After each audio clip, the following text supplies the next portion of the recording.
자, 집 가고 싶다. 46쪽 봐볼게요. 46쪽. 여기서는 이제 시상 전개 방식 2부터 이제 할 차례인데, 어떻게 이제 시에서 전개가 되는지, 시 내용 전개가 되는지 그 부분이 이제 나뉘어져 있는 부분이라 보면 돼요.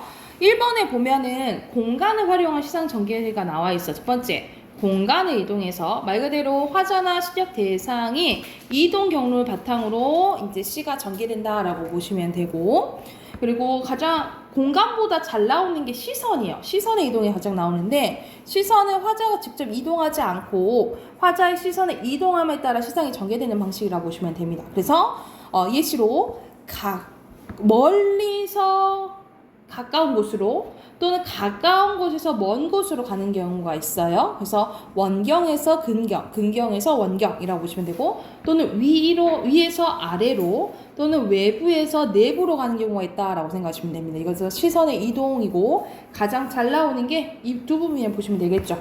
가까운 곳에서 보다가 먼 곳으로 이제 크게 보거나, 아니면은 먼 데서 보던 것을 가까이로 가는 거라고 생각을 하시면 돼요. 그리고 상반된 대조적인 공간이 나온 경우도 있어요. 그래서 여기 대표적으로 현대 아파트, 그리고 털보의 대장간, 그래서 부정적인 공간과 긍정적인 공간이 나오는 경우가 있고, 이렇게 상반대로 강조하는 효과가 있겠죠. 대조를 통해서.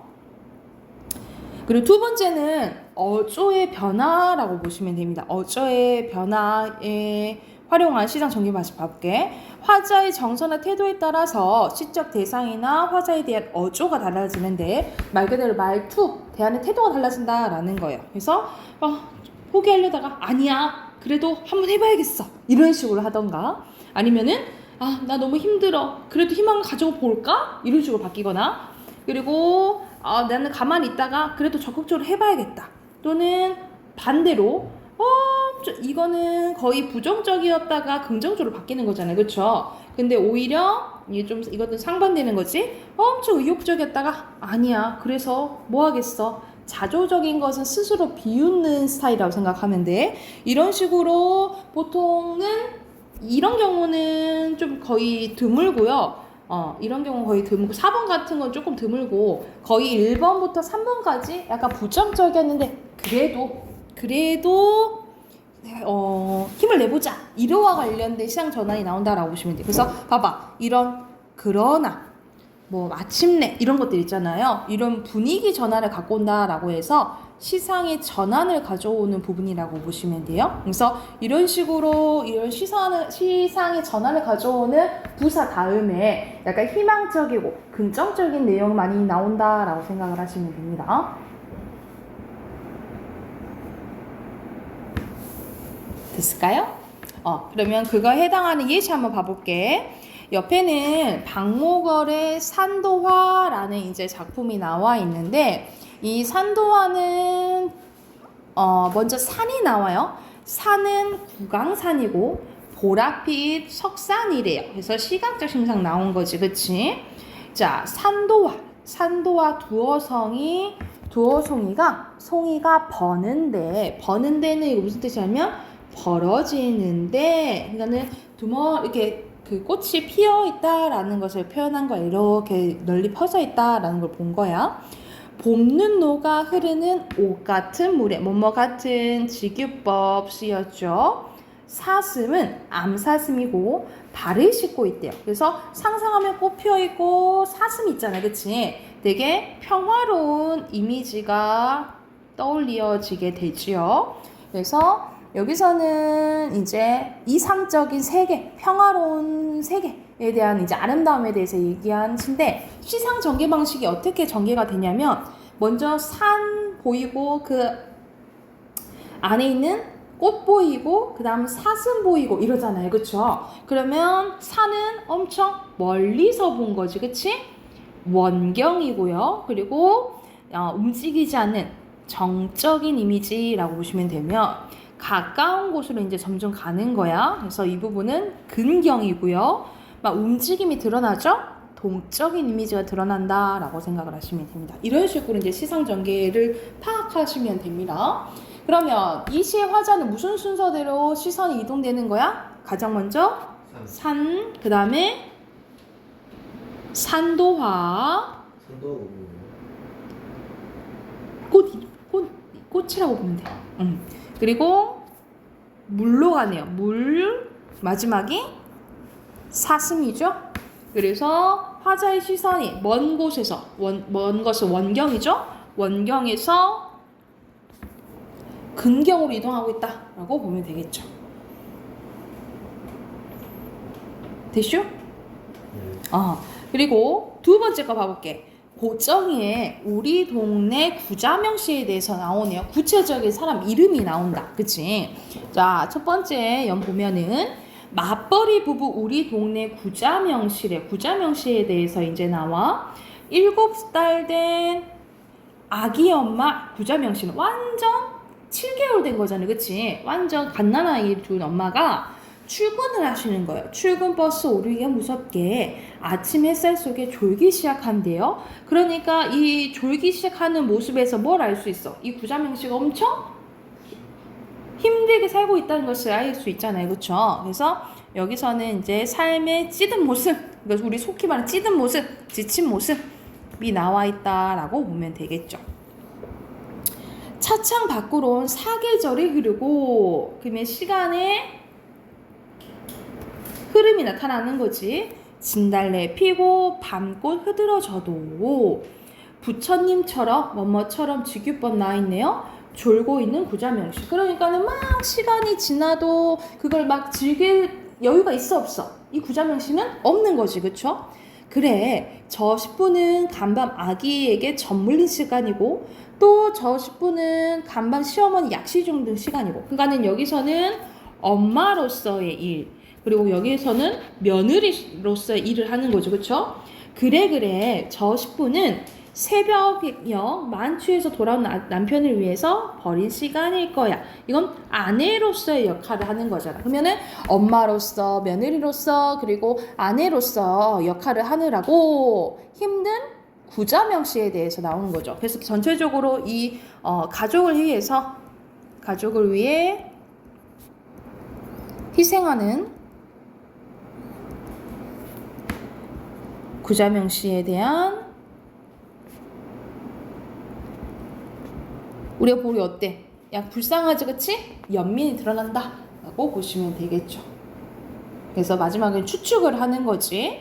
그러면 여기서는 첫 번째, 구자명시의 삶과 바깥경치는 대조 이루죠. 그쵸? 맞다라고 보시면 되겠죠. 그리고 처음에는 객관적이었다가 마지막엔 연민의 단계 어조로 바뀐 거 맞을까요? 네. 맞겠죠. 오라고 생각하시면 됩니다. 이어서 또 개념 한번 봐볼게. 자, 시상의 전환 방식입니다. 시상의 전환 방식은 앞에서 잠깐 한 거랑 비슷하게도 긍정에서 부정으로 갈 때가 있고요. 부정에서 긍정으로 바뀌는 것 시상의 전환이라고 보시면 됩니다. 그래서 시상의 전환은 화자의 정서 변화를 통해서 표현되기도 하지만 아까 선생님이 그러나, 그런데 이런 거 부사어 있었잖아. 그치? 이런 부사어를 통해서도 분위기 전환을 나타내준다라고 보시면 되고요. 그리고 네 번째는 서사적 구조를 통한 시상 방식입니다. 서사적 구조라는 것은 이야기란 소리잖아요. 그렇죠? 그래서 인물, 사건, 배경을 구성 요소로 가지는 소설과 같이 서사와 갈래의 특성으로 보이는 시상 전개 방식으로 이야기를 읽는 듯한 느낌을 준다라고 보시면 됩니다. 그러니까 우리가 시인데도 약간 이야기처럼 보이는 것들 있잖아요. 그런 게 이제 대표적인 서사적 구조를 통한 시상 전개 방식이라고 보시면 됩니다. 그리고 다섯 번째는 화자의 의도가 나와 있네요. 화자의 의도는 자, 첫 번째 보면 이야기를 건네는 방식이 될 수도 있어요. 그래서 특정한 청자에게 말하는 방식, 또는 의인화된 자연물에게 말을 건네는 방식, 아니면 정해지지 않는 이제 미지층의 대상에게 말을 건네는 방식이 있고, 아니면 주고받는 대화 방식이 있을 때도 있고요. 아니면 어떤 상황에 대해서 이 사람은 이런 삶을 살아왔고 이랬다라고 요약적 진술하는 경우도 있고, 아니면 내가 내 상황에 대해서 솔직하게 말하는 자기 고백적이 있다라고 생각을 하시면 됩니다. 그래서 말을 하는 게 뭐 이런 식으로 누구에게 말을 건네거나 아니면 아예 대화가 나오거나 어떤 상황에 대해서 요약해서 얘기를 해주거나 자기가 자기 속마음을 직접적으로 나오는 경우도 있다 이렇게 생각하시면 되겠죠. 이것도 이제 예시를 보면서 하는 게 더 빠르겠지? 그래서 옆에 예시 한번 봐볼게. 자, 264의 절정입니다. 264는 대표적으로 어느 시대 때 사람? 그렇지, 일제강점기 때 사람이에요. 한번 봐볼게요. 매운 계절에 채찍갈겨. 매운 계절이랑 고로 시대적으로 보면 일제강점기라고 보시면 되겠죠. 이렇게 매운 계절에 채찍에 갈겨. 채찍이라는 것은 그때에 당하는 고난, 시련이라고 보시면 되겠죠. 마침내 나는 북방으로 휩쓸려 왔대. 우리가 북방이라는 것은 북한 쪽을 얘기하는 거잖아요. 그렇죠? 그럼 위로 올라갔다라는 거야. 북방의 끝으로 갔다라는 거지. 그러면 보면은 이거는 수평적인 극한이라고 보시면 돼요. 나는 밀릴 수 있는 대로 다 여기로 와버렸다라는 거야. 그래서 이건 뭘 나타내냐면 일제강점기 때 보면은 우리 조선에서 살기 어려우니까 저기 위에 중국 쪽 아니면 러시아 쪽 아니면 일본 쪽 일본으로 가버리는 경우가 많았어. 이런 식으로 밀리고 와서 이 북한 끝에 뭐 중국이나 뭐 러시아로 간 걸 얘기하겠죠. 하늘도 그만 지쳐 끝난 고원이래. 고원은 아예 높은 곳을 얘기하잖아요. 그치? 이거는 수직적인 극한을 의미하겠죠. 수직적인 극한을 의미한다라고 보시면 돼요. 그래서 서리발이 칼날즈 그 위에 섰대. 서리발 칼날즈 그 위라는 것은 이 맨 꼭대기에서 엄청 뾰족한 부분을 얘기하는 거야. 거기는 발 디디기도 힘들겠죠. 그쵸? 이거는 극한의 극한이라고 보면 돼. 이거는 완전한 생존의 극한 중에 극한에 쓰게 됐다라고 보시면 돼요. 나는 이렇게 지금 몰리고 몰라서 어디로 갈 줄을 모른다라고 표현한 거야. 그래서 이게 나오죠. 어디에다 무릎을 꿇어야 하나 한 발 제겨 디딜 곳조차 없대요. 이런 식으로 절망적이고 극한 상황인 거야. 이러니까 눈 감아 생각해 볼 수밖에 없다라는 거예요. 왜냐면 발 디딜 틈이 없으니까 이제 난 눈을 감는 거지. 이것도 분위기 전환을 갖고 와주는 시상의 전환, 그러니까 정서가 좀 바뀌는 거잖아. 시상의 전환을 갖고 오는 부분이라고 보시면 돼요. 그래서 나는 눈 감아 생각해 볼 수밖에 없는데, 자, 눈 감고 생각을 합니다. 겨울은 아까 매운 계절이라 했잖아. 그치? 겨울은 강철로 된 무지개인가 보다. 겨울은 무지개 같대. 크게 보면은 은유법이죠. 뭐뭐다. 그런데 자, 소개 봐보자. 겨울은 일제강점기를 의미하겠지. 그치? 근데 우리가 겨울은 부정적이라고 보는데 무지개는 보통 어떤 의미지? 무지개인가 보죠. 너는 수업 시간에 그렇게 문 바로 들고 오면 어떡해, 너네? 다시 들어올게 보내. 다시 나와. 좀 그러지 않았으면 얘 나쁜 놈이네. 다시 들어왔어요. 자, 그래서 여기서는 겨울에서 일제강점기라 했잖아요. 그치? 우리 보통 무지개는 긍정적이라고 보시면 되겠죠? 그런데 강철로 된 무지개래. 이게 말이 돼? 강철로 된 무지개 만들 수 있을까? 아니요. 없지, 그치? 그럼 무슨 법일까? 역설파도. 오케이, 역설법이죠. 역설법이야. 근데 왜 겨울을 강철로 된 무지개라고 표현했을까? 왜냐면 일제강점기는 겨울은 견디기 힘든 계절이잖아. 그치? 일제강점기긴 하지만 그래도 무지개가 있다라는 것은 그 안에도 뭐는 있다? 희망은 있다라는 것을 얘기를 하는 거야. 그래서 여기서는 이런 힘든 것에 대한 의지가 드러나 있다라고 보시면 되겠죠. 그러니까는 지금 힘들긴 하지만 그래도 좋은 날이 올 거야 라고 긍정적으로 생각한 부분이라고 생각하시면 돼요. 그래서 여기서는 역설법이랑 은유법이 쓰였다라고 보시면 되고, 그리고 여기서는 시상의 전환 이루어지는 연은 이게 총 1, 2, 3, 4연이에요. 그럼 몇 연이야? 4연이고, 그리고 시연은 1엄에 쓰시면 되겠죠. 그렇죠? 4연과 1엄에. 그리고 여기서 시상 전개 방식은 1, 2, 3, 4연이잖아. 기승전결 4단 구성 맞고요. 그리고 여기서는 처음에는 이 상황에 대해서 얘기해주고 마지막에는 자신의 감정 얘기하잖아. 선경우정도 맞아요. 그리고 수미상가는 1연과 4연이 똑같아야 되잖아. 똑같지는 않고, 그리고 지금 극한의 상황이 점점 세지죠. 점층적 구조도 맞아요. 그래서 수미상관 빼고 다 해당된다라고 생각하면 돼요. 네. 자, 그리고 한용운의 나룻배와 행인이에요. 자, 여기서는 나는 나룻배래. 이건 무슨 법이야? 나는 알아. 그 의나? 아닌데. 나는 나룻배래. 뭐뭇은 뭐뭐다. 방금 했잖아. 지규 은유 역설.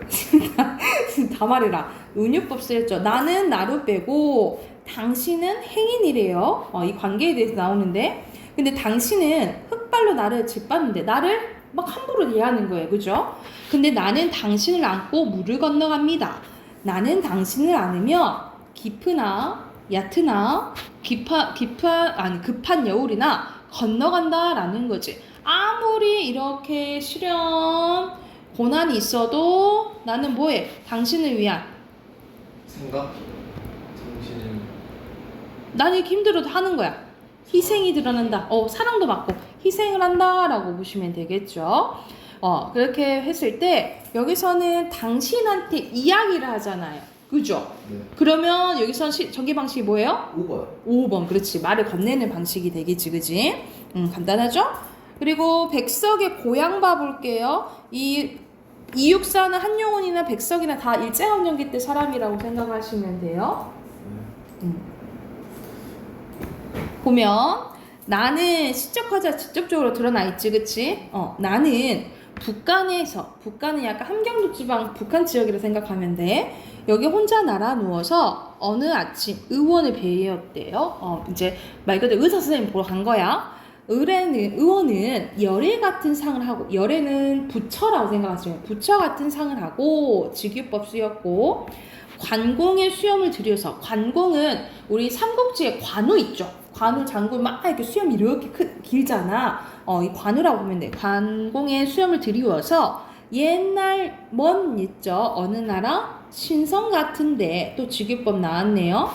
새끼 손톱 길게 돋은 손을 내어 묵묵하니 한참 맥을 짚더니 문득 물어서 고향이 어디냐고 합니다.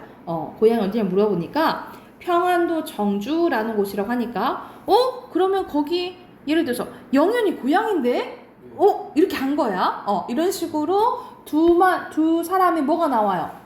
대화가 나온다라고 생각하시면 되겠죠. 그치? 그래서 이 시는 화자가 시적 상황에 대해 압축적으로 줄여서 압축적으로 서술하고 있고요. 이 시는 대화 형식 및 이야기를 읽는 듯한 느낌을 주어서, 아까 전에 이야기를 어떤 한편의 이야기를 읽는 듯한 느낌을 했잖아. 그럼 무슨 적 구조라 했지? 감정. 옆에서 있다. 이야기처럼 하면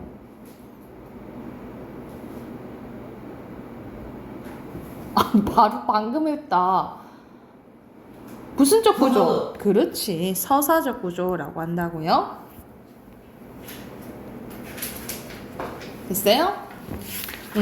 그러면 뒤로 넘겨서 적용하는 시 2개 하고 문제 푸는 거는 숙제로 할게요. 자, 여기서 본 작품은 2가지. 신석정의 꽃덤불이랑 그리고 김영락의 독을 차고라는 작품이에요. 2가지 한번 봐볼게. 첫 번째, 신석정의 꽃덤불 한번 봐볼게요. 태양을 의논하는 거룩한 이야기는 태양에 대해서 의논을 한대. 이 태양을 의논하는 것은 거룩한 이야기예요. 큰 완전 얘기를 하고 있는 거야. 항상 태양을 등진 곳에서만 비롯됐대. 그러니까는 태양은 긍정적인 거라고 하냐면 이거에 대해서 얘기할 때는 항상 태양을 등진 곳에서만 이야기하게 된다라고 얘기를 하는 거야. 그래서 결과적으로 보면 태양은 광복을 의미한다면 이 광복을 이야기할 때는 당연히 어떤 곳에서 이야기를 해야겠어? 일제 강점기 상황에서 이야기해야겠죠. 그래서 이렇게 의미가 된다라고 생각을 하면 돼. 달빛이 흡사, 비오듯 쏟아지는 밤에도, 이 밤은 또 부정적인 거 세모. 우리는 헐어진 성터를 헤매이면서, 이 헐어진 성터는 우리 잃어버린 뭐를 의미하겠어요? 일제강점기 광복 조선 빼앗긴 나라. 그렇지. 빼앗긴 나라를 의미하겠죠. 헐어진 성터를 헤매면서 언제 참으로 언제 우리 하늘에 오롯한 태양을 모시겠냐고 얘기했다라는 거예요. 오롯한 태양은 고로 완전한 뭐를 의미하겠어? 광복. 그렇지. 완전한 광복을 의미하겠죠. 가슴을 쥐어 뜯으며 이야기하며 가슴을 쥐어뜯지 않았느냐. 이런 식으로 지금 반복이 됐지, 그치? 이거 반복은 그만큼 광복에 대한 절실함을 강조하고 있다라고 보시면 돼요.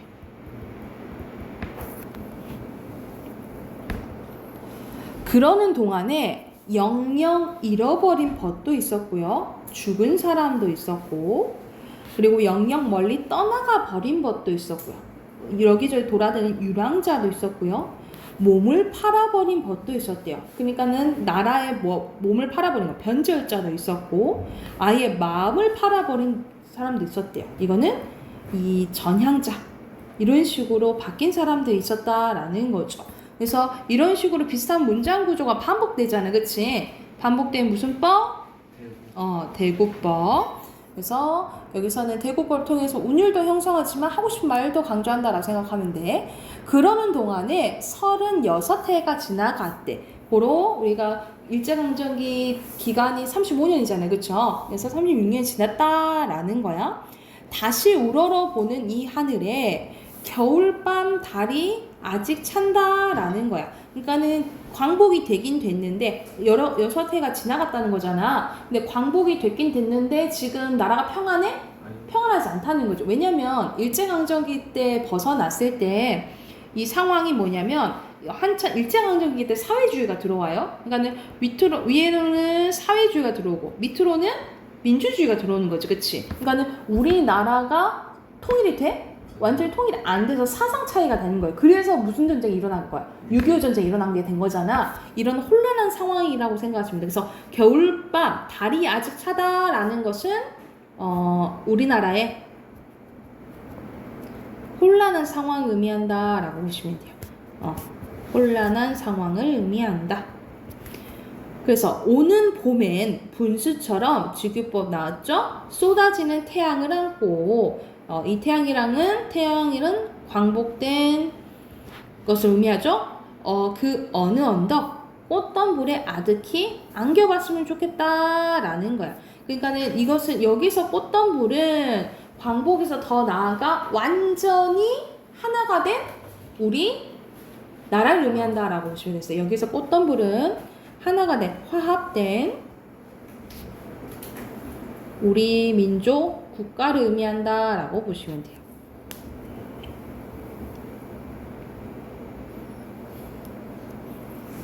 그래서 옆에 이 시의 주제 써줄게요. 주제는 암담한 현실을 넘어선 광복의 기쁨과 완전한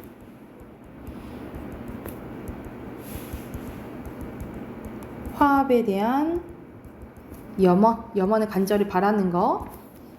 그래서 주제는 암담한 현실을 넘어선 광복의 기쁨과 완전한 화합에 대한 염원이 이 시의 주제다라고 보시면 되고요.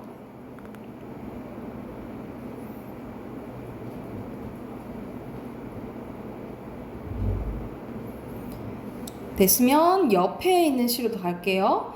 자, 옆에 김영랑의 독을 차고, 이건 독은 우리가 진짜 그 치명적인 독 있죠? 그 독을 얘기하는 거야. 내 가슴에 시적 화자가 직접적으로 나타나 있네요. 내 가슴에 독을, 아이고 잘못 눌렀다. 시적 화자 직접적으로 나타나 있고, 내 가슴에 독을 찬 지 오래다라는 거야. 말 그대로 독한 마음을 갖고 있는지 오래다라고 얘기를 한 거야. 아직 아무도 해한 일, 그러니까 해를 끼친 일이 없지만 새로 뽑은 독이래요. 벗은 여기서는 나의 친구, 벗은 그 무서운 독 그만 버리라고 합니다. 야, 너 그렇게 독하게 맘먹지 마, 하지 마 라고 얘기를 했다라는 거야. 나는 그 독이 선뜻 벗도 해야 할지 모른다고 위협했대. 야, 건드지 마. 그럼 난 너도 배반할 수 있어. 너도 해야 할 수 있어. 이렇게 얘기를 했다라는 거지. 그러면 여기서는 이제 대화 형식이 좀 나온 거죠. 그쵸? 독을 안 차고 살아도 머지않아 너나 마주 가버리면, 여기서 가버린다라는 것은 죽어버리면 이런 뜻이라고 보시면 돼요. 억만 세대가 그 뒤로 잠자코 흘러가고 나중에 땅덩이 모자라져 모래알이 될 것임을 허무한데 독은 차서 무얼 하느냐고 라고 친구가 얘기를 해줬다라는 거야. 야, 너나 나나 우리 곧 죽을 거고 그냥 세월이 흘러서 이렇게 갈 건데 너 뭐하러 그렇게 독한 마음 갖고 막 그렇게 살려고 해? 그거 허무한 거야. 무의미해. 그런 독한 마음 갖지 마 라고 얘기를 해줬다라는 거야. 이거 이해됐나요? 근데 여기서는 우리 감탄사 나오면 영탄법이에요. 영탄법. 내 세상에 태어났음을 원망 않고 보낸 어느 하루가 있었던가. 허무한데 허무할 수도 있겠지. 허나 그럼 상반된 얘기 나오겠죠? 여기가 시상의 전환이 드러난 부분이겠지. 앞뒤로 덤비는 이리승냥이가 바야흐로 내 마음을 노린다라는 거지. 여기서 이리승냥이는 실대적으로 봤을 때 일제강점기라고 보시면 돼요. 이게 나를 힘들게 만든다라는 거죠. 그래서 내가 산채 짐승의 밥이 되어 찢기우고 핥기우랴 내 맡긴 신세임을. 나는 어차피 여기서 이리승냥이 이 짐승한테 벗어날 수가 없어. 찢기고 핥기우랴 내 맡긴 신세임을 난 안다라는 거죠. 그러니까는 결국 나는 뭐를 찰 수밖에 없어. 독을 찰 수밖에 없는 거죠. 왜냐면 이리승냥이랑 짐승들이 나를 지금 죽여 막 노린 채 있잖아. 그러니까 나는 독해질 수밖에 없는 거야. 독을 찰 수밖에 없는 거야. 그래서 나는 독을 차고 선선히 가리라. 그럼 여기서 독을 찬다라는 것은 시대적으로 봤을 때 뭘 의미하는 거야? 일제에 대한 저항. 그렇지. 그렇지. 일제에 대한 저항. 그래서 난 선선히 갈 거래. 마지막 날, 죽는 날이라고 보면 되겠죠?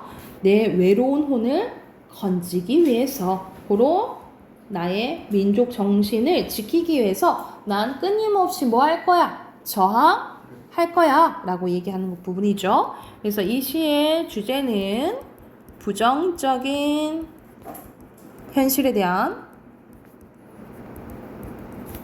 강한 저항 의지라고 보시면 돼요.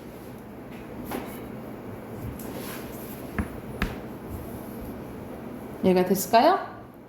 그러면 50페이지, 51페이지 숙제로 해오세요. 50페이지, 51페이지 숙제로 해오시고 비문학 꺼내봅시다. 비문학도 7대이에요. 48쪽 피시면 돼요. 48쪽.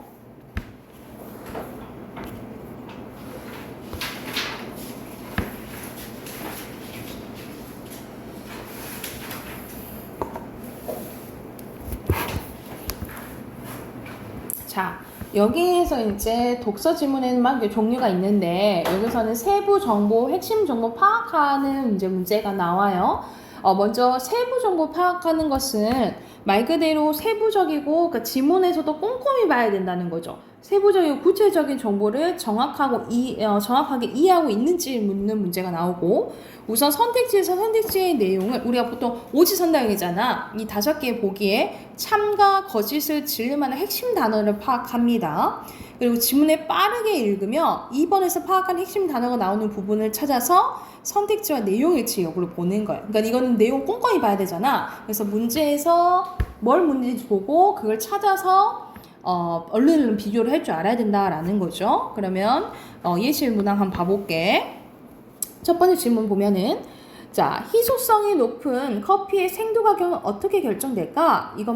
그것은 바로 경매인데, 자, 경매를 통한 가격 결정 방식은 자, 수요자들이 해당 재화의 가치를 서로 다르게 평가하고 있거나 해당 재화의 가치를 가늠할 수 없을 때 주로 경매가 사용이 된대요.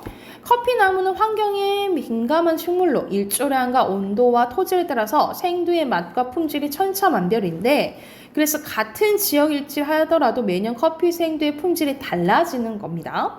이처럼 생두의 품질이 매년 다양한 이유로 달라지는 상황에서 해당 커피 생두의 가치를 결정하는 가장 수월한 방법이 바로 경매라는 거예요. 그래서 커피가 가격이 정해지는 게 경매라는 거죠. 이 경매를 통한 가격 결정 방식을 사용하는 또 다른 이유는 구매자와 판매자의 숫자가 극단적으로 불일치할 때 가격을 결정하는 유용한 방법이기 때문이에요. 특정 재화의 판매자가 한 명인데 이를 구매하고자 하는 사람은 여러 명이라면 경매를 통해 가장 높은 가격을 지불하고자 하는 사람한테 판매할 수 있겠죠. 그러니까 보통 경매 이렇게 하잖아, 그치? 최고급 커피 생두 역시 이러한 이유에서 경매로 가격을 결정하는데 이 밖에도 골동품, 미술품 등 현재 동일한 이유로 경매를 통해 가격을 결정하고 있습니다. 이와는 반대로 특정 재화 구매자는 한 명인데 이를 판매하고자 하는 사람 여러 명의 경우에도 경매가 가능하대요. 가장 저렴한 가격을 제시한 사람에게 구매하면 되기 때문이다. 현재 전투기 같은 정부만 유일한 구매자라 할 수 있는 국방 관련 물품이 일종의 경매인 경쟁 입찰로 결정이 된대요. 그래서 싸게 나눠서 이 싼 걸 이렇게 사가고 이런 경우가 되겠죠, 그렇죠? 자, 그러면 이건 참 거짓을 판단할 때 핵심 고려해야 될 부분을 표시를 하는 거예요. 선생님이 이거는 이 형광펜으로 표시를 해줄게. 봐야 될 부분인 거야. 봐야 될 부분은 경매 단어 봐야겠죠, 그렇지? 그리고 해당 재화의 가치 판단할 수 없을 때. 그럼 이거는 내용이 맞아요, 틀려요? 틀려요. 아닌 것 같아요. 다시. 맞죠? 이 내용 맞죠, 그렇죠? 그리고 첫 번째, 골동품, 미술품 봐야겠지? 그리고 판매자는 여러 명인데 구매자는 한 명일 때 경매를 통해 가격을 결정하는 거 맞나요? 아니요. 이거는 아니요. 판매자가 한 명이고 사려는 사람이 여러 명일 때죠? 이 내용은 아니죠. 그쵸? 그리고 3번에 특정 재화의 구매자는 한 명인데 판매자가 여러 명일 경우에는 경매를 통해 가장 낮은 가격을 제시한 사람에게 구매하는 게 맞나요? 아니요. 야이 구매자가 맞아요. 한 명인데 판매자 그러면 낮은 거. 그 대표적인 게 전투기라 했잖아요. 그쵸? 그러면 내용 일치하지 않는 거 몇 번 쓰면 되겠어? 2번 쓰면 되겠죠. 이런 식으로 하는 거야. 이런 식으로 판단하는 거예요. 그리고 49쪽 가서 핵심 정보 파악하는 거 봐볼게요. 핵심 정보 파악하는 거. 자, 그래서 특정한 정보를 정확하게 파악하고 있는지 묻는 문제라고 보시면 돼요. 그래서 한 가지 특정 정보를 묻는 유형과 아니면 두 가지 이상을 묻는 게 있는데 문제에서 묻는 특정한 정보를 파악한 후에 지문에서 그 특정 정보를 다룬 그 문단만 읽고 선택지와 대응시켜서 여부를 합니다. 그래서 이거는 앞에 내용은 조금 다른 거죠. 앞에 내용, 세부 내용 다 봐야 되는 거고 이 문제는 핵심 정보만 봐서 그거 관련된 문단만 봐서 문제를 풀 수 있는 거잖아요. 그렇죠? 그렇게 관련돼서 풀어야 된다 이 말이야. 그러면은 여기서는 관련된 문단 번호를 쓰고요. 그거와 비교했을 때 OX 하는 거야. 이어서 이제 경매 문제가 경매 지문이 나와요. 경매는 자, 입찰 방식 공개 여부에 따라서 공개 구도 경매와 그리고 입봉 입찰 경매를 구분할 수가 있대요. 그럼 그에 대한 설명이 나오겠죠. 먼저 공개 구도 경매는 경매에 참여하는 사람들이 모두 한 자리에 모아두고 누가 어떠한 조건으로 경매에 응하는지 공개적으로 진행하는 방식을 의미합니다. 그래서 우리 보통 경매하는 거 보면 이 장면이 많이 나오잖아요. 사람들 있고 번호표여서 이렇게 막 올리잖아. 그치? 그런 거 여러분 막 드라마에서나 이렇게 봤었죠. 그쵸? 이러한 공개 구도 경매는 다시 영국식 경매와 네덜란드식으로 구별할 수 있는데 영국식 경매는 오름 경매 방식으로 우리가 가장 흔히 접하는 낮은 가격부터 시작해서 가장 높은 가격을 제시한 사람이 낙찰자가 되는 방식을 의미합니다. 이러한 영국식 경매를 통해서 가격을 결정하고 있는 대표적 품목이 와인과 앞서 생두, 커피가 가능하다라는 거죠. 이와는 반대로 자, 판매자가 높은 가격을 제시해 점차 낮추면서 가장 먼저 응찰한 사람이 낙찰자로 하는 게 네덜란드식 경매래요. 이거는 내림 경매 방식이라는 거죠. 내림 경매 방식은 튤립을 재배로 유명한 네덜란드에서 오래전부터 이용해 오던 방식으로 국내에서도 튤립 또는 수산물 도매시장에서 생선 가격을 결정할 때 보통 내린 경매를 한다는 거죠. 가장 높은 걸로 해서 점점 내린다는 거야. 공개적으로 진행되는 경매와 달리 자, 경매 참여자들이 서로 어떤 가격에 응찰했는지 확인할 수 없는 밀봉 입찰 경매가 있는데 이 밀봉 입찰 경매는 낙찰자가 지불하는 금액을 어떻게 결정하냐에 따라서 최고가 밀봉 경매와 차가 밀봉 경매로 구별합니다. 그러니까 최고가는 말 그대로 응찰자 중에 가장 높은 가격을 적어냈을 때 낙찰되는 것으로 낙찰자는 자신이 적어낸 금액을 지불합니다. 그런데 차가 밀봉 경매의 낙찰자 결정 방식은 최고가 밀봉 경매와 동일하대요. 그러니까 가장 높이 적은 사람이 뽑히는 거긴 해. 그런데 낙찰자 지불하는 금액은 자신이 적어낸 금액이 아니라 응찰자가 적어낸 금액 중 두 번째로 높은 금액이라는 거죠. 그러니까 예를 들어서 영현이가 18만 원 했어. 그리고 지은이가 16만 원 했어. 내가 15만 원 했어. 그럼 누가 낙찰되겠어?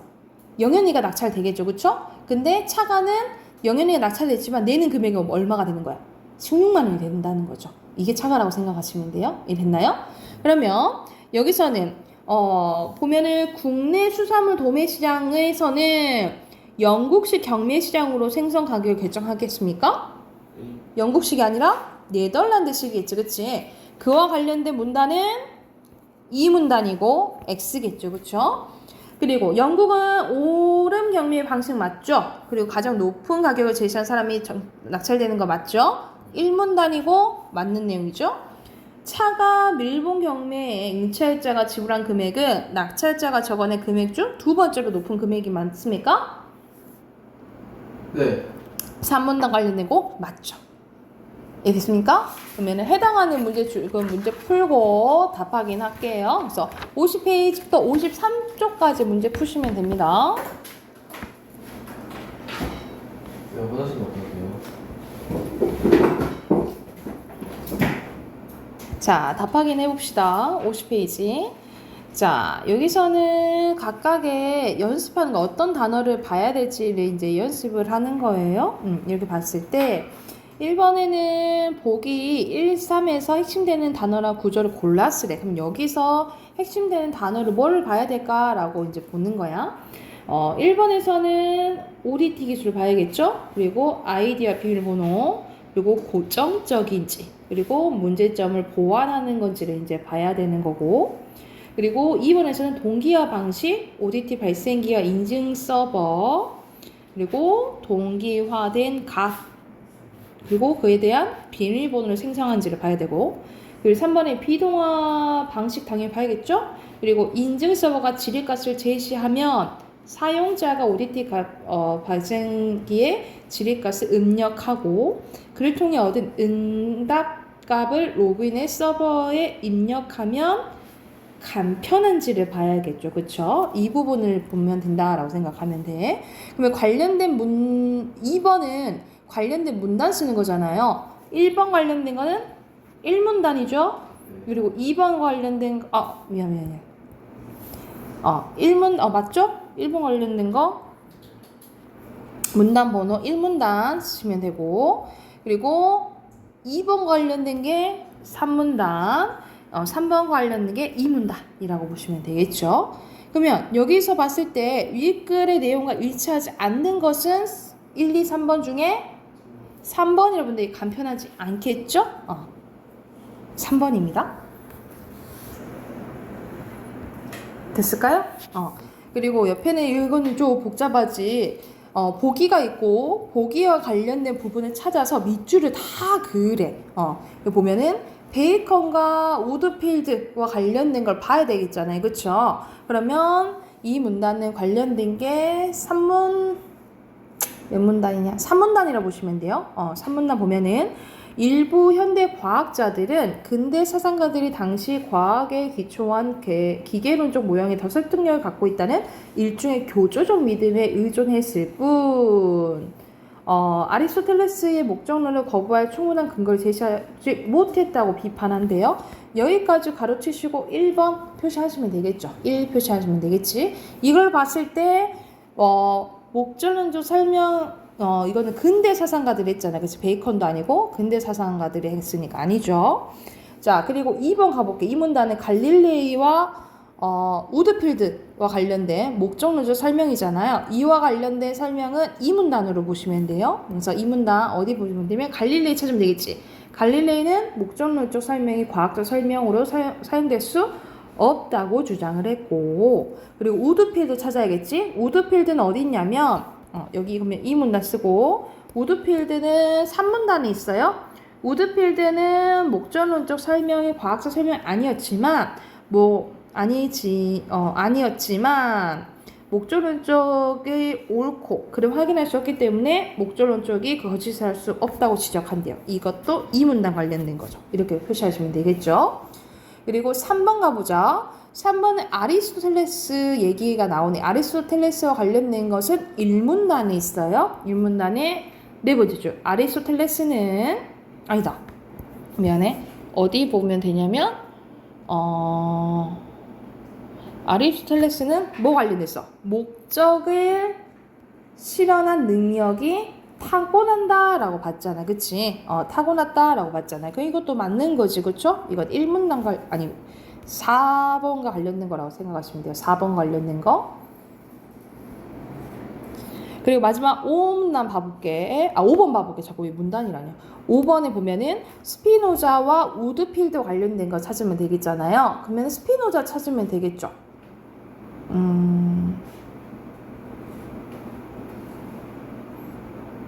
스피노자? 선생님 이거 너 4번 넘어갔죠? 3번만 하다가 그랬지? 3번 넘어갔죠? 3번 미안해. 3번은 어디에 관련된 거냐면 이것도 아리스토텔레스 관련된 거잖아요. 그럼 여기 찾으면 되겠지. 미안. 여기가 3번 관련된 거야. 여기가 4번이고. 문단이 막 많으니까 헷갈리네. 그리고 5번은 스피노자 찾으면 되겠죠. 아까 스피노자 어디 있었죠? 이 문단에 있었지. 스피노자는 뭐라고 봤냐면 목적론의 자연에 대해 왜곡하는 비판했고, 이들의 비판은 목적론이 인간 외의 자연물도 이성을 갖는 것으로 의인한다는 것이다. 여기 부분이 5번과 관련된 거고요. 또 우드필드 나오죠. 5번에 우드필드와 관련된 거 또 여기 마지막에 나오죠. 5 이렇게 찾으면 되겠지. 이건 2번에도 해당되고 5번에도 해당된다라고 써주시면 돼요.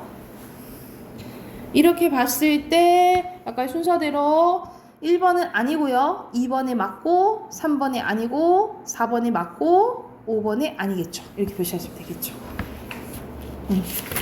자, 그리고 뒤에 문단은 선생님이랑 앞에서 같이 했었잖아. 그치? 답하기만 하면 되겠네. 1번 해보자. 윗글의 경매에 대한 설명으로 알맞지 않은 것은 5번 그렇죠. 구매자가 아니죠. 판매하는 사람이지. 기역은 영국식이고 니은은 네덜란드식이에요. 알맞지 않은 것은 5번 어디가 틀렸어? 다수가 아니고 기인 아니에요? 다수일 경우 기역과 니은 모두 가장 먼저 응찰한 사람이 낙찰돼요? 기역 아니죠? 가장 먼저 아니고 그 가장 높은 가격으로 이렇게 봐야 되잖아. 그치? 그리고 여기서 봐보자. 낙찰자는 당연히 누구겠어요? 높은 애 A가 되겠죠. 그치? 그러면 낙찰자가 지불한 금액은 최고가라 하면 얼마가 되겠어요? 10만 원이 되겠죠. 그쵸? 근데 차가는 A가 되긴 하지만 두 번째 8만 원이 되겠죠. 답 2번이 되겠죠. 이해됐나요? 오케이. 비문항 여기까지 하고 문법 꺼내세요.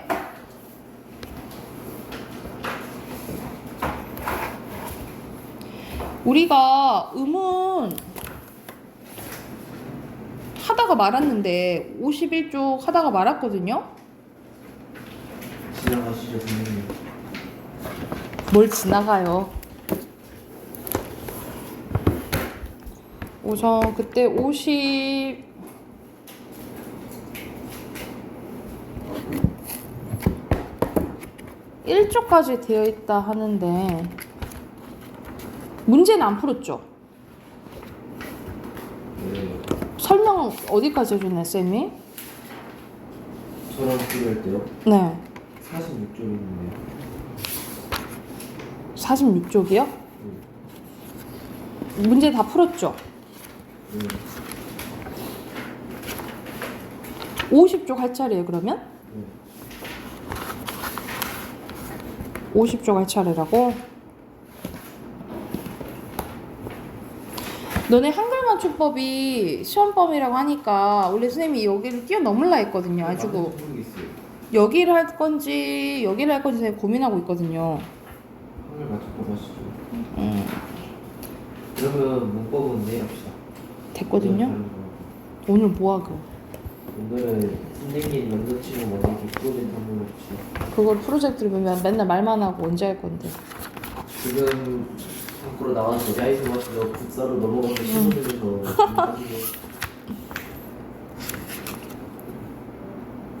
한글 맞춤법.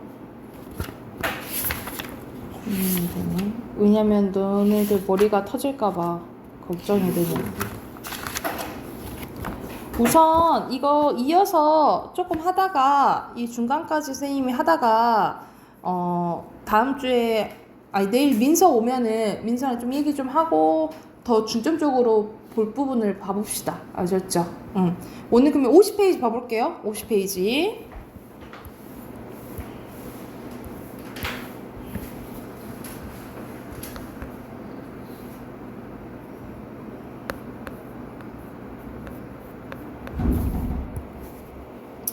자, 50페이지 보면은 가장 기본 단어를 만들 때 기본이 되는 어근과 접사에 대해서 나와요. 자, 어근은 단어를 만들 때요. 단어를 만들 때 핵심적인, 실질적 의미를 나타내는 부분이라고 생각을 하시면 돼요. 그다음에 선생님 예를 들면은 자, 시어머니라는 단어가 있어. 그러면 시가 중요하겠니? 어머니가 중요하겠니? 어머니가 중요하겠지, 그치? 이 핵심적 의미가 갖고 있는 부분은 어근이라고 보시면 돼요. 그리고 이 어근에 붙어서 의미를 한정해 주거나 품사를 바꿔주는 걸 접사라고 한다라고 보시면 돼요. 그 내용은 다 끝난 거야. 그러면 봐보자. 어근은 봐봐. 하늘, 예쁘다, 예쁘. 그리고 덥게 덥, 일찍에 일찍, 어른스럽다, 어른. 그리고 새, 말, 그리고 돌, 보. 이 부분이 어근이라고 보시면 돼요. 실질적인 의미를 갖고 있는 부분이. 근데 선생님 그러면 어근이랑 어간 차이는 뭔가요? 라고 얘기를 한다면 어근은 단어를 만들 때고 어간은 활용할 때 쓰는 거예요. 활용할 때. 예를 들어서 봐보자. 먹다가 있어. 먹다는 동사죠. 근데 이 먹다는 먹니? 먹구나? 먹지? 이런 식으로 변한단 말이지. 그지? 그러면은 안 변하는 부분이 있죠. 뭐가 안 변해? 먹. 안 변하는 부분이 어간이고 변하는 부분이 어미라고 보시면 돼요. 그런데 여기서는 실질적인 의미를 갖고 있는 부분 또 어디야? 먹이지? 그럼 얘는 근도 된다라고 보시면 되겠죠. 이렇게 생각하면 돼. 근데 어간은 어떨 때 쓰냐면 활용할 때, 문장에서 바뀔 때 변하지 않는 부분이라면 어근은 단어를 형성할 때 의미를 갖고 있는 부분이라고 보면 돼요. 그러면 이걸로 이제 예를 들어볼게요. 예를 들어서 치솟다라는 단어가 있어요. 근데 이것은 솟다에다가 치가 붙은 거야. 그러면 이 솟이 어근이 되고 치가 뭐가 되겠니?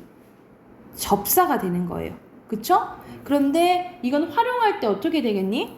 치솟다, 치솟니, 치솟구나 이렇게 변하죠. 그치? 그러면 치솟까지가 뭐가 되는 거야? 간 뒤에가 미가 되는 거예요. 그럼 어간은 그는 뭐만 해당되는 거야?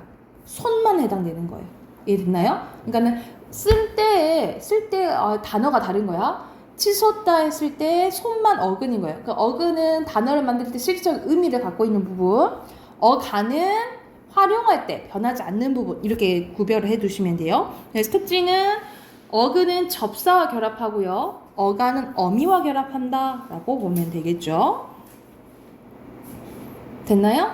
자, 그러면 뒤에 어근에서 했으면 이제 접사는 어근에 붙는다 했지? 어근에 붙어서 특정한 뜻을 더해주거나 한정해주는 부분입니다. 그래서 말 그대로 앞에 붙으면 머리 두 자로 붙어서 접두사, 뒤에 붙으면 접미사라고 보시면 돼요. 그래서 접두사는 같은 말로 자, 여기서는 의미를 한정해 줄 때는 한정적 접사라고 하거든요.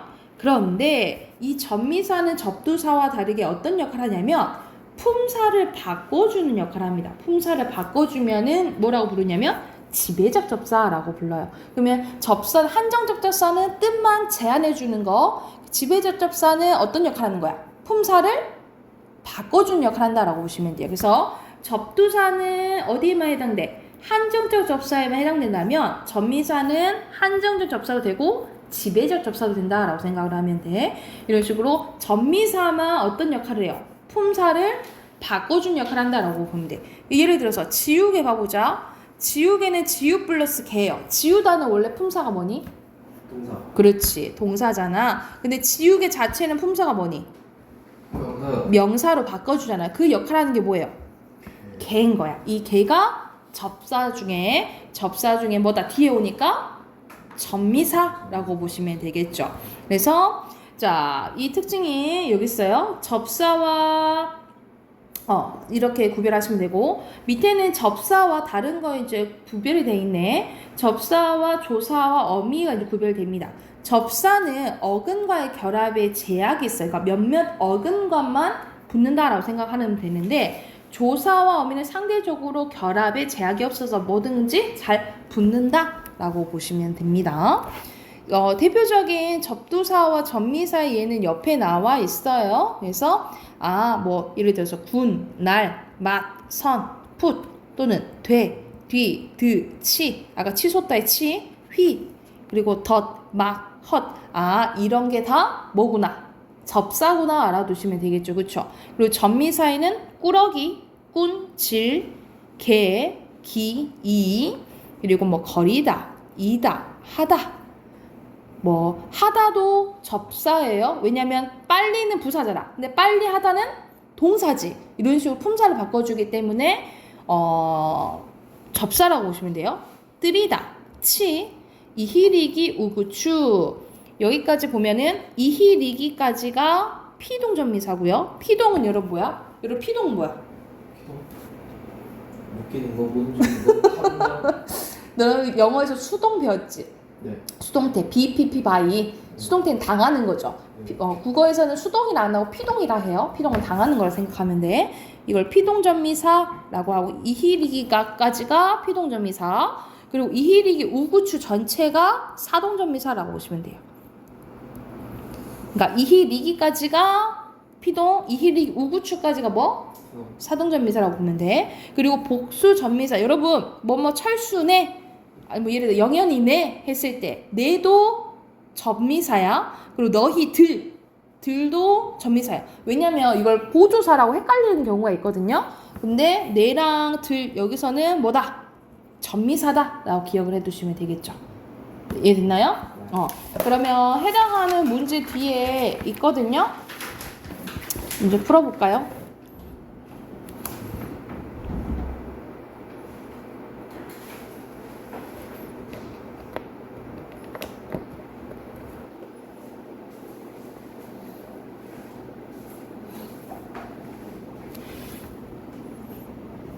숙제를 내줄까?